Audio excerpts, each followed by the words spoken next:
A sea of humanity feted President Robert Mugabe on Wednesday and showed their support for his wife, whom they want to be his deputy.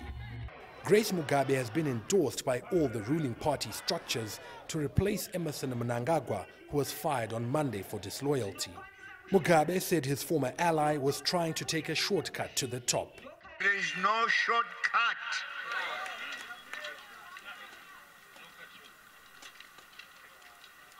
to being the leader of the people. Just as there was no shortcut to our independence, we had to walk the long walk. Mugabe told thousands of his supporters that he would take into account calls to appoint the First Lady when naming a new deputy at the party congress next month. To the youths and the Women's League, we are proud of you and we have heard your demands. We are still considering them at the Congress and will ratify them in line with the rules of the party.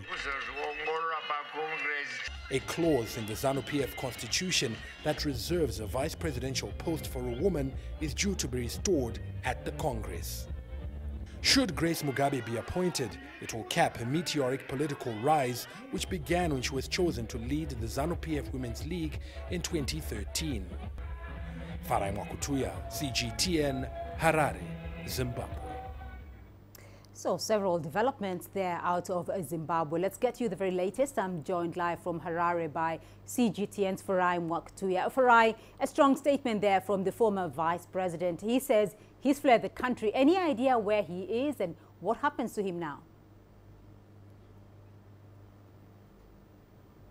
Well, Beatrice, nothing is confirmed as yet. We do know earlier today that one of his allies, a former Minister of War Veterans, who leads a splinter group of war veterans that supports former Vice President Emerson Mnangagwa, had said that the former vice president will be traveling to South Africa, but as at this stage, the information we have is contained in that statement that he's left the country, and he says that he's fled because of constant threats to his life, including a poisoning attempt. Now, a couple of months ago, he was allegedly poisoned at a rally that was in Rwanda, and that was the cause of a storm between himself and the president and first lady, because the allegations were that that poison was administered through an ice cream from a dairy owned by the first family.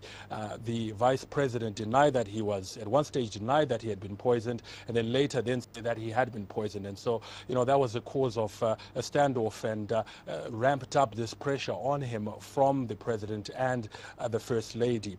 So we don't know exactly where he is. It is believed that he is in South Africa. We don't know if he'll be back. In that statement that you make reference to, he does say that he'll be back one day, but we don't know when. And at this stage, we'll just have to wait and see what his next step is, Beatrice. Well, the ruling party has endorsed Grace Mugabe as the country's new vice president. Any idea about the time frame of when she'll be appointed, if indeed she does get the job? Well, certainly all the structures, the Youth League, the Women's League, provinces of Zanu-PF have said that they want the First Lady to be the next deputy. I think they cite the most recent case, obviously, of the now dismissed Vice President Mnangagwa and his predecessor, Joyce Mujuru, who was also fired for under similar circumstances for having ambitions, for plotting against the president. And, you know, the people who've said they want the First Lady to take over say that, you know, she will have the unquestionable loyalty to the president and will not have these ambitions to plan against him or to plan to overthrow him. And so they're saying they want her to be the next vice president. The president did say earlier today, told his supporters that, look, we'll consider this and we will make those announcements, as many expect, at that Congress, which is due next month. So if indeed she does get that post, then it will certainly is expected to happen next month at this extraordinary Congress that's taking place here in Harare. Beatrice. Well, Farai, it's been quite the momentous couple of days for Robert Mugabe and the government. How worried are Zimbabweans about the political upheaval?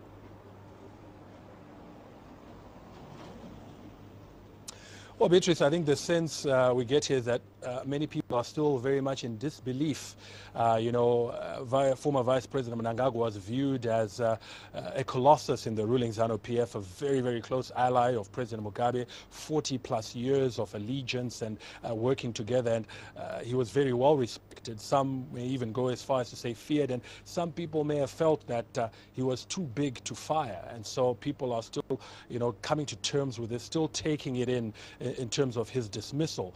But in terms of the ruling party, I think the events of today, that rally that was held today, still demonstrates the party's capacity and its ability to, rally the troops, to come together, to, mobilize its supporters, get behind the president. And we expect that in the coming weeks and months, that will be the message, coming together again, rallying and basically uniting, especially ahead of an election next year.